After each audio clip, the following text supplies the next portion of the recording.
So, right, we'll have a look at the week's performance so far. Obviously, the headline news was yesterday, OPEC essentially agreeing to their first oil output cut since 2008 after Saudi Arabia accepted a big hit on its production and dropped its demand on its arch rival Iran to slash output, pushing up crude prices by around 10%. So we saw an explosive move on oil yesterday.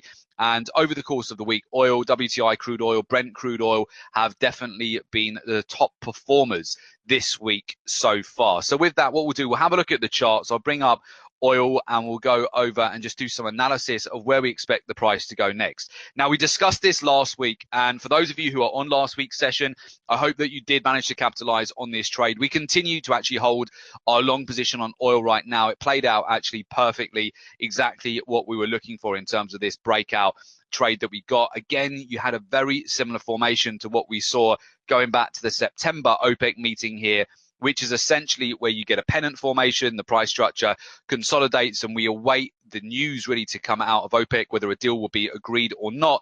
And off the basis of that, we can trade the breakout. So with that, that's exactly what happened yesterday. We saw a deal get agreed in the afternoon, and we took this position of a breakout. You can see very clearly broke above the trend channel here, pennant formation, which is very typical.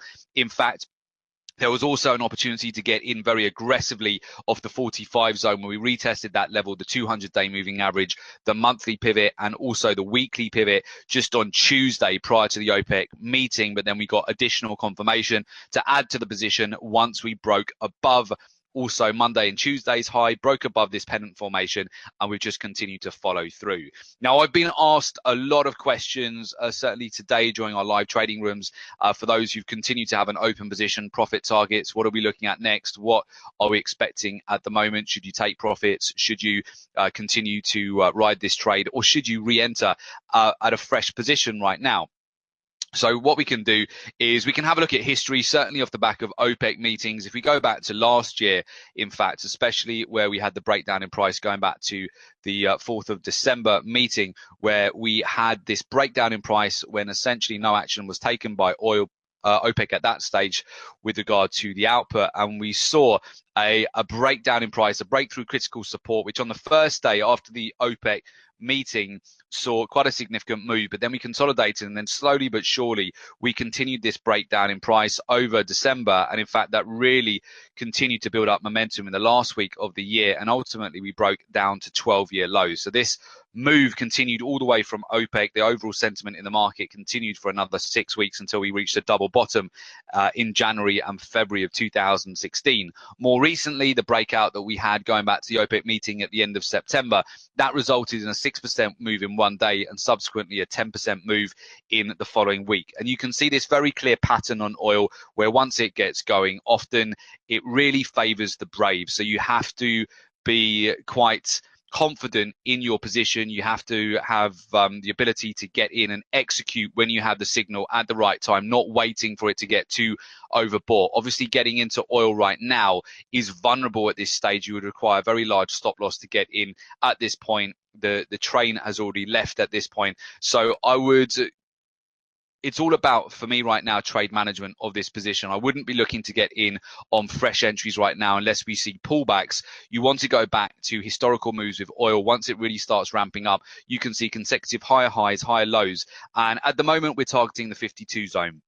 So that would be the level going back to mid-October. So we'd be looking for approximately about another 150-point move in the short term. We'll have to assess oil if it does get to that level. There's quite a lot of clean air for oil to break out above. It bodes well that we've already broken above yesterday's high, so we haven't seen too much profit taking. We saw a little bit into the close yesterday. It would have been a warning sign if this morning we very simply started to see a rotation and a bearish, essentially giving back a lot of the gains. If we saw that sort of a move, that would have indicated that, yes, it was time to get out of this position, bank your profits. But the fact that we've already broken above yesterday's high, we're at the daily highs right now at $50.65 a barrel. And our target at the moment is going back to the swing highs of October. So we're looking for a move back towards 52.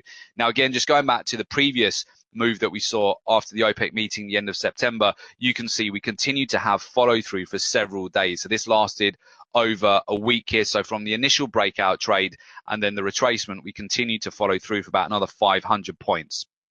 And you can see oil right now ramping up again here, about 50. We're almost at the daily highs. So yes, is the answer. I am expecting higher prices here. You can see we're about to break through 50.70. In the short term, looking for a move back up to 52 US dollars a barrel. If we get a break and a close above that level, there is the potential for more upside, I would suggest, with oil. But this could be a major level. So I'll be watching this very carefully to see how the price reacts if we do get up to that zone of resistance. So far, so good. Well done to those of you if you did catch the oil trade. We can see on a weekly basis we've breached above last week's highs. You've got a really nice solid formation on the weekly chart, higher lows on the weekly going back to about 2 weeks ago, where we found support at the 43 level after we saw a bear trap only to reverse, and we saw strong buying at that level. And on the monthly chart, we have closed right at the monthly highs, very near to the monthly highs, I should say, yesterday, and we've already broken above last month's highs. You can see this really big V-shaped reversal pattern in development at the moment on US oil. So we are looking for additional follow through at this point. This is a very bullish price structure on oil at the moment. So again, you can see oil right now, I mean, even now it's continuing to follow through. So we're looking for higher prices for oil. If you're already in the trade right now, I would expect the potential for a larger move here in the days to come. Just manage that properly. Make sure oil is quite erratic day to day. So you just want to make sure that you're managing this properly in terms of your trailing stop loss, and also making sure that you've got the relevant targets. But it's been a great trade so far. So it's worked out extremely well. Oil up over 10% now in the last couple of days. So it's been quite a significant surge.